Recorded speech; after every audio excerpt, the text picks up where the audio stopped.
আজ বিকেলটা হতে না হতেই আকাশটা একটু যেন মুখ ভার করেছে। সন্ধ্যের মধ্যেই মনে হয় ঝমঝম করে নামবে। হালকা ঝোড়ো হাওয়া দিতে শুরু করেছে। আজ রতনের চায়ের দোকানের আড্ডাটা জমলো বলে। এই হৃদয়পুর গ্রামের কোনো এক প্রান্তে অবস্থিত রয়েছে রতনের চায়ের দোকান। রোজ সন্ধ্যাবেলায় সেখানে কয়েকজন ছেলে ছোকরাদের দল গিয়ে জমায়েত হয় আড্ডার আসর জমাতে। কয়েকদিন এক টানা ব্যবসা গরমের পর শেষমেশ আজ বিকেলে আবহাওয়াটা যেন একটু হলেও ঠান্ডা হয়েছে। তাই আজ রতনের দোকানের আড্ডাটা সন্ধে নামার আগেই শুরু হয়ে গেছে। এই রতন দা, আজ তোমার দোকানটা দেখবে শুধু, আড্ডা একেবারে গম গম করবে। এই একেবারে সেরা কথা বলেছিস ভাই। উফ, কদিন যা ভয়ানক গরম গেল, আজও যদি গরমটা না কমতো তাহলে নির্ঘাত কোনো বুড়ো হাবড়া গরমের চোটে এই পটল তুলতো। ফটিকের কথায় সবাই সায় দিল। সত্যি কদিন গরমের চোটে সবার প্রাণ অষ্টাহত হয়েছিল। রতন লোকটা তাদের কথা শুনতে শুনতে এক মনে তেলে ভাজা ভাজছিল।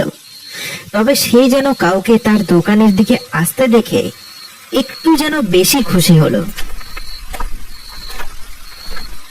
আরে আরে গোপাল খুড়ো, তুমি? আরে আরে এসো এসো, বসো। গোপাল খুড়ো এই গ্রামের নামকরা গুণিন। রতন তাকে আসতে দেখেই বড্ড আনন্দ পেয়েছিল। তার কারণটা খুবই সোজা। গোপাল খুড়ো দোকানে আসা মানেই ছেলে ছোকরাদের ভিড় বাড়বে, যার জন্য রতনেরও কেনা বেচা বাড়বে। কারণ গোপাল খুড়োর কাছে গল্প শুনতে এই গ্রামের সকলেই ভালোবাসে। আর আজকের এই মৌসুমে তার এখানে আসার ফলে চায়ের দোকানের আড্ডাটা এবার যে জমে যাবে সেটা রতন সহ সকলেই বুঝতে পারল।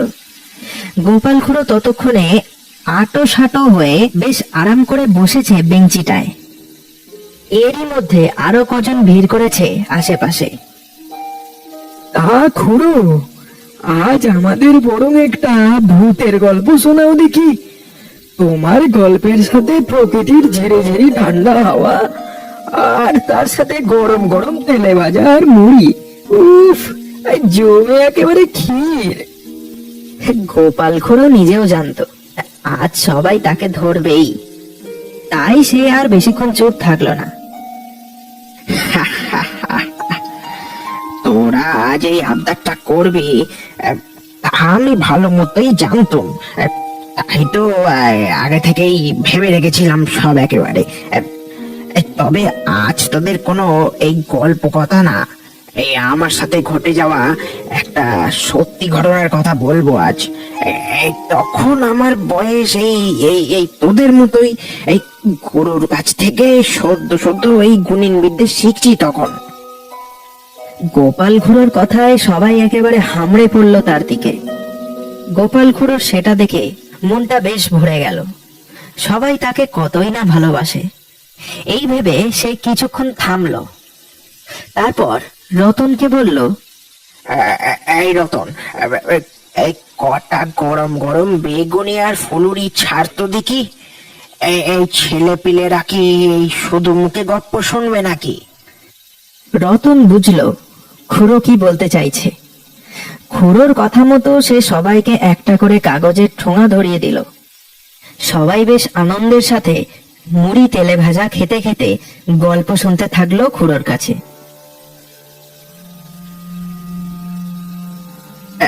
হ্যাঁ, যা বলছিলাম, তখন সবে মাত্র এই গুণিন বিদ্যা শিখছি। এ বিদ্যায় খুব একটা পাকাপোক্ত যে হয়েছি তা না, তবে কিছু না হলেও ছোটখাটো ভূতেদের কাবু করার মতো ক্ষমতা তখন চলে এসেছিল আমার মধ্যে। তো সেইবারেই আমি আমার বিদ্যার সর্বপ্রথম ব্যবহার করেছিলাম। কি বলছো গো খুড়ো? তাহলে তো মন দিয়ে শুনতে হচ্ছে। হ্যাঁ রে বাবা, শুনতে হবে। সেইবার আমি আমার খুব কাছের এক বন্ধুর বাড়ি যাচ্ছিলাম। তখনকার দিনে শুধুমাত্র শহরেই তারের টেলিফোন ব্যবহার শুরু হয়েছিল। গ্রামে গঞ্জে তখনও চিঠি করেই কথাবার্তা বলতে হতো। আমার ওই ঘনিষ্ঠ বন্ধু আমাকে চিঠি করে তাদের বাড়িতে যাবার আমন্ত্রণ জানিয়েছিল। কথাটা ফেলতে পারিনি, বেরিয়ে পড়েছিলাম তার বাড়ির উদ্দেশ্যে। তখন চলতো কয়লার ইঞ্জিন। ট্রেনটা একরাশ কালো ধোঁয়া আর ছাই উড়িয়ে ঢুকলো ঝাঁঝাগঞ্জ নামক এক স্টেশনে। তখন রাতের আধা নেমে গেছে চারিদিকে। এই হৃদয়পুর থেকে ঝাঁঝাগঞ্জ পৌঁছতে বেশ অনেকখানি সময় লাগে।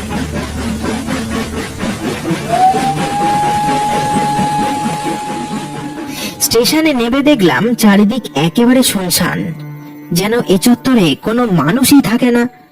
এদিক ওদিক চেয়ে হাঁটা লাগালাম স্টেশনের বাইরের দিকে।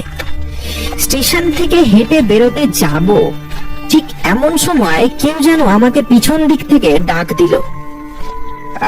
এই যে, ও ছেলে, কোথায় যাও তুমি? পিছনে ফিরে দেখলাম কালো কোট পরা স্টেশন মাস্টার দাঁড়িয়ে আছে। আমি বললাম, আমি আমার এক কাছের বন্ধুর বাড়ি যাব, ওই শাপলাডাঙ্গার দিকে সে থাকে। লোকটা যেন কিছু ভেবে একটু গম্ভীর হয়ে গেল, তারপর বলল, এই রাত দুপুরে একা একা বেরিয়ে এই ঝাঁঝাগঞ্জে চলে এসেছো? তা তুমি কি কিছুই জানো না নাকি? আমি একটু অবাক হলাম। মানে কি বলতে চাইছেন একটু খুলে বলুন না। চারিদিকে তাকিয়ে দেখে কি কিছুই বুঝতে পারছো না? দেখো, চারিদিকে কি কোনো লোক দেখতে পাচ্ছো? রাতের আধার নামলে এই স্টেশন চত্বর পুরো ফাঁকা হয়ে যায়। এই জায়গা মোটেই ভালো না। একমাত্র দিনের বেলায় এখানে লোকের আনাগোনা থাকে, তাও তাও এই হাতে গোনা। ভয়ে কেউ এদিকে আসে না। ট্রেনে চড়ার জন্য বেশিরভাগ লোকই এই পরের গায়ে স্টেশন থেকে ট্রেনে ওঠে। এই আমিও তো রাত নামলেই এই নিজের কেবিন থেকে খুব একটা বেরোই না। 20 বছর ধরে চাকরি করছি এখানে। তবে তবে আজও গভীর রাত হলেই ওদের ওদের ওদের হাসি শুনে আমার ঘুমটা ভেঙে যায়। মানে কি বলতে চাইছেন? এ চত্বরে কি ভূত প্রেতের কোনো ব্যাপার আছে? হ্যাঁ হ্যাঁ হ্যাঁ, ঠিক ধরেছো একদম। এই স্টেশনের আশেপাশে ওরা ওরা ওরা ঘোরাফেরা করে। এই রাত নামলেই ওরা। তুমি তুমি তুমি না হয় 8টার লোকালটা ধরে এই বাড়ি ফিরে যাও। আর না হয় একটা কাজ করো, এই কোনো দিকে না তাকিয়ে এই দৌড়ে এই স্টেশন চত্বর ছেড়ে পালাও। না হলে বড় বিপদে পড়বে। আমি আমি আমি আমি এই বলে দিলাম। আমি এখন যাই, এই ডাউনের লোকালটা আসার সময় হয়ে গেল। এই বলে লোকটা হন্তদন্ত হয়ে চলে গেল। আমি ভাবলাম এসব নিয়ে আমার চিন্তা করার কোনো দরকারই নেই, এসবের সাথে লড়াই করার ক্ষমতা আমার আছে। তবে মনে মনে নিজের প্রতি একটু হলেও কিন্তু বোধ হলো। আসলে তখন সদ্য আমি এই বিদ্যা শিখছি, তো তার উপর এর আগে কোনোদিনও কারোর ওপর ও ক্ষমতা ব্যবহার পর্যন্ত করিনি। এই ভেবে একটু ভয় হলো আমার। তবে ভয়কে জয় করতে হবে, তবেই তো সফল হতে পারবো।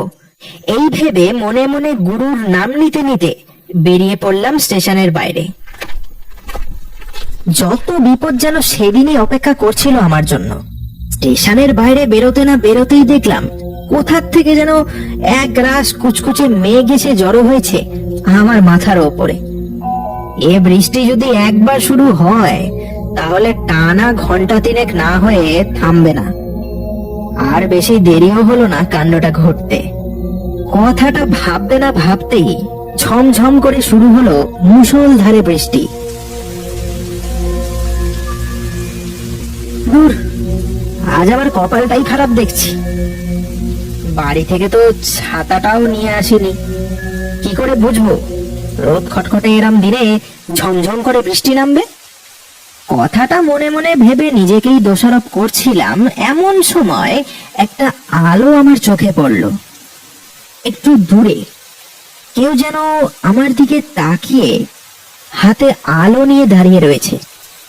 যেই জায়গাটায় দাঁড়িয়ে সেটা এই স্টেশনেরই একটা মাল গুদাম। আমি কিছু না ভেবে হন হন করে হেঁটে গেলাম সেদিকে। গিয়ে দেখলাম একটা মাঝ বয়সী লোক ঢলঢলে ফতুয়া আর ধুতি পরে হাতে একটা লণ্ঠন নিয়ে ঘরের বাইরে দাঁড়িয়ে আমার দিকেই তাকিয়ে। বলছি বলছি আমাকে একটু আশ্রয় দেবেন এখানে? বৃষ্টিটা থামলেই আমি আমি আমি চলে যাব। বাড়ি থেকে ছাতাপত্র কিছুই নিয়ে বেরোয়নি। এভাবে বেশিক্ষণ ভিজলে শরীরটা যে আমার খারাপ করবে। আমার কথা শুনে লোকটা মুচকি হেসে বলল, দেখো কাণ্ড। আরে আরে এই তোমাকে তো ওই একা দেখেই তো আমি আমি আলোটা নিয়ে বেরিয়ে এলুম। এই তোমাকে তো ডাকছিলাম, শুনতে পাওনি নাকি? আমাকে আবার কখন ডাকলেন? কই, শুনতে পাইনি তো। ওই দেখো কাণ্ড। আচ্ছা আচ্ছা, যাকে বাকি কথা না হয় পরে হবে। এখন জলদি জলদি ভিতরে এসো দেখি। লোকটার কথা মতো ভিতরে চলে গেলাম। ঘরের ভিতরটা একটু গুমট মতো, একটা স্যাঁতস্যাঁতে ভাব।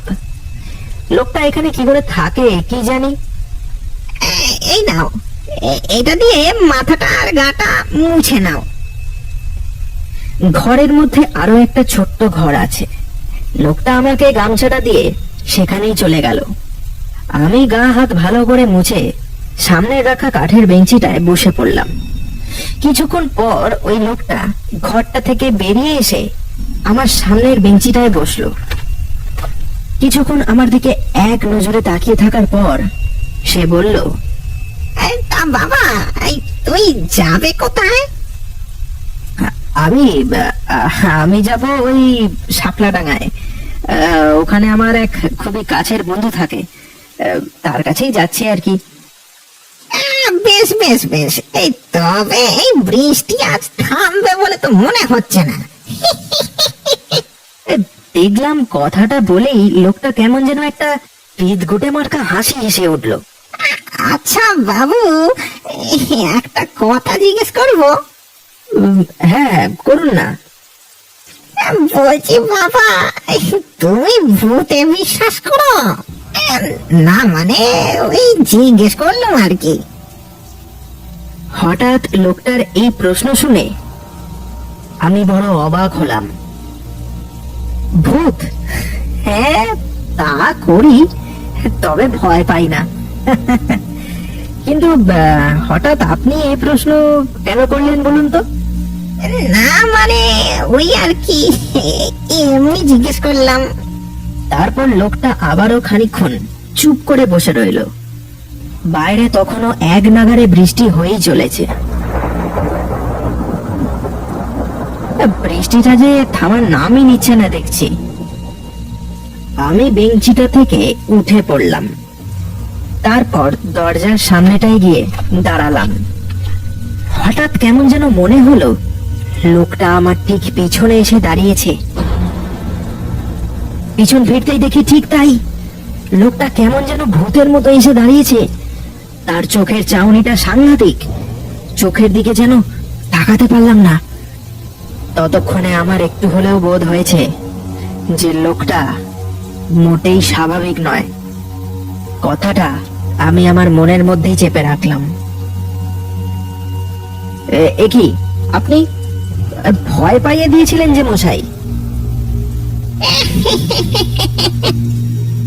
ফিক ফিক করে দুবার হেসে লোকটা গটমট করে আবারও সেই ঘরটার মধ্যে ঢুকে পড়ল। কি জানি ও ঘরে কি আছে। সেই এসে থেকে লোকটা বারবার ওই ঘরের মধ্যেই ঢুকছে আর বেরোচ্ছে। চাপ গেছে সব, এবার বৃষ্টিটা থামলে হয়। আমি আবারও ওই বেঞ্চিটায় গিয়ে বসলাম।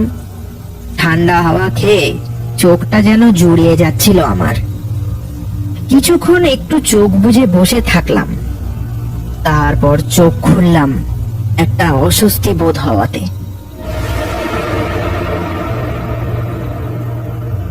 চোখ খুলতেই যা দেখলাম তাতে আমার বুকের ভিতরটা খ্যাত করে উঠল। দুটো নরকঙ্কাল আমার সামনে যেন কোনো মূর্তির মতো দাঁড়িয়ে রয়েছে। এরই মধ্যে আশপাশের হাওয়ার মধ্যে একটা মাংস পচা গন্ধও ছড়িয়েছে। আমার ব্যাপারটা সুবিধের ঠেকলো না। জোরে একটা চিৎকার করে আমি বললাম, কারা তোরা? কেন এসেছিস এখানে? দেখলাম আমার চিৎকার শুনে ওই লোকটা ঘর থেকে হুড়মুড় করে বেরিয়ে এলো। আরে কি হলো কি মশাই, চেঁচাচ্ছেন কেন? ও বুঝেছি, এদের দেখে ভয় পেয়েছেন তাই তো? তা তো স্বাভাবিক, ভয় তো পাবেনই। দেখুন তো, এবার আমার দিকে তাকিয়ে দেখুন, আমাকে দেখে ভয় পাচ্ছেন কিনা।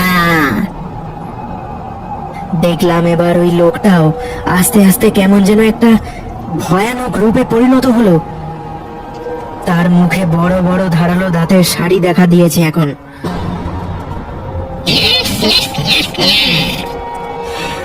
তোর মতো একটা কচি শিকারকেই খুঁজছিলাম। পুরো হাবড়াদের ওই শুকনো খটখটে মাংস খেয়ে মুখটা একেবারে পচে গেছিল। এবার এবার কচি টুসটুসে মাংস খাবো।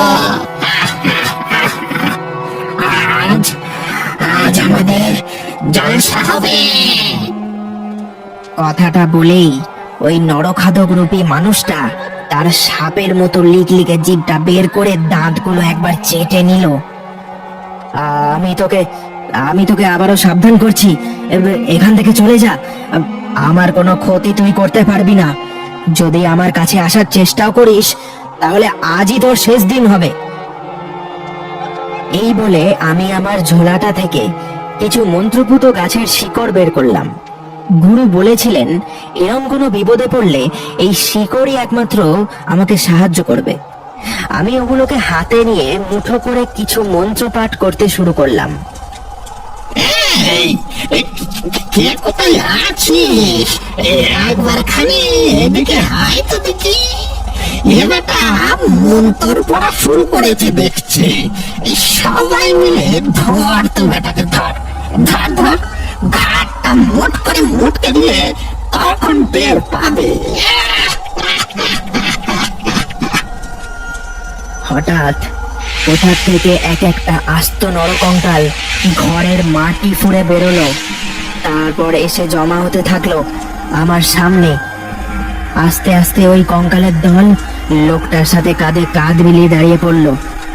তারপর দেখলাম ওই লোকটাও এবার আস্তে আস্তে একটা কঙ্কালে পরিণত হলো। বুঝলাম কত বড় ভুল করে ফেলেছি এখানে এসে। ভয় যে একদম পাইনি তা না, মনে প্রবল ভয় নিয়ে গুরুকে স্মরণ করে আমি অতি মনোযোগের সাথে হাত মুঠো করে মন্তর পাঠ করা শুরু করলাম। তারপর হাতের ওই শিকড়গুলো ছুঁড়ে মারলাম প্রেতগুলোর দিকে।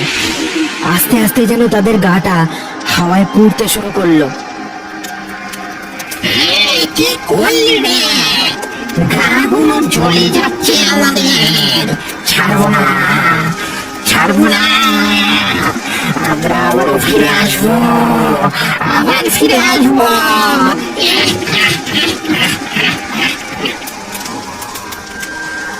মুহূর্তে এক এক করে ওই অশরীরীদের দল যেন আস্তে আস্তে হাওয়ায় মিলিয়ে গেল। বুঝলাম এবার বিপদ কেটে গেছে।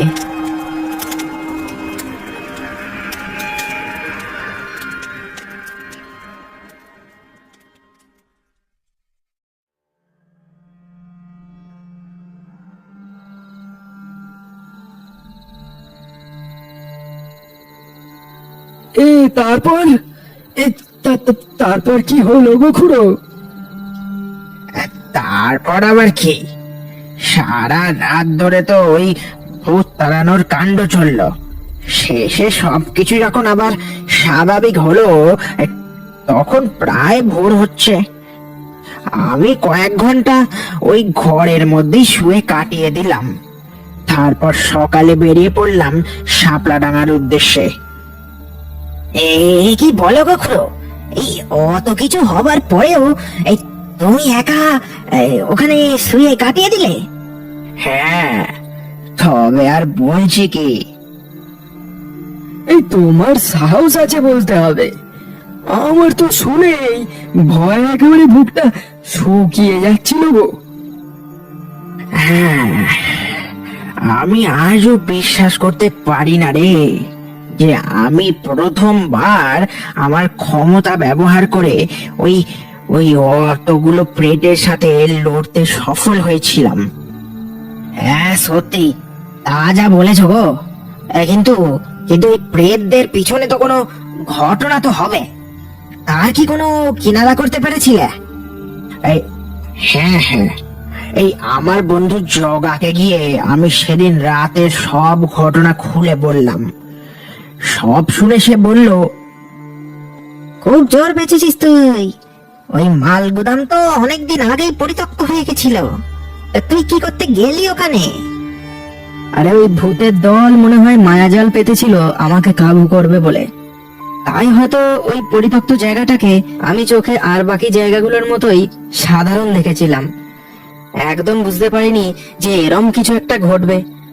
তবে এসব ঘটা অসম্ভব নয়, কিন্তু এর পিছনের মূল কারণটা বলতো আমাকে।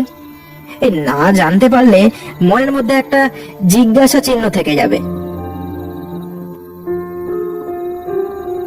তবে শোন, আজ থেকে বছর 5 আগে এই মাঝরাতে ওই মাল গোদামে একটা বড় ডাকাতি হয়। এই ডাকাতের দল ঢুকে সব মাল লুটপাট করে ফেলে। ওই ঘরে থাকা একটা কর্মী তখন ওই ডাকাতদেরকে বাধা দিতে যায়, আর তখনই ওই ডাকাতের দল তাকে খুন করে। ওখানে থাকা আরো বাকি লোকেদেরও ওই ওই ডাকাতগুলো মেরে এই ওখানেই ফেলে চলে যায়। এই তারপর থেকেই এক এক করে অস্বাভাবিক ঘটনা ঘটতে শুরু করলো ওখানে। এই তোরই মতো কিছু মানুষকে মেরে ওই প্রেতের দল তাদের দলে টেনেছে, আর বাকি যারা রেল লাইনে কাটা পড়েছিল তারা ওই দলে গিয়ে যোগদান দিয়েছে এক এক করে। এখন ওই জায়গায় ওই প্রেতের দল রোজ রাতে তাণ্ডব চালায়। মনে মনে ভাবলাম, কাল আমি কত বড় বিপদের মুখে পড়ে বেঁচে ফিরেছি। এই বিদ্যে যদি আমার না থাকতো, তাহলে হয়তো ওই প্রেতের দলে আমারও নাম নথিভুক্ত হয়ে যেত এতক্ষণে। মনে মনে আমার গুরুকে প্রণাম জানালাম। খুড়োর এই গল্প শুনে রতন পর্যন্ত কাজ করা বন্ধ করে দিয়েছিল। সবার মুখ থমকে গেছে। আকাশে এখন ঘন কালো মেঘ জমাট বেঁধেছে। দূরে কর্কর শব্দে কোথায় একটা বাজ পড়ল। সবাই বুঝলো এবার হয়তো ঝেঁপে আসবে বৃষ্টিটা।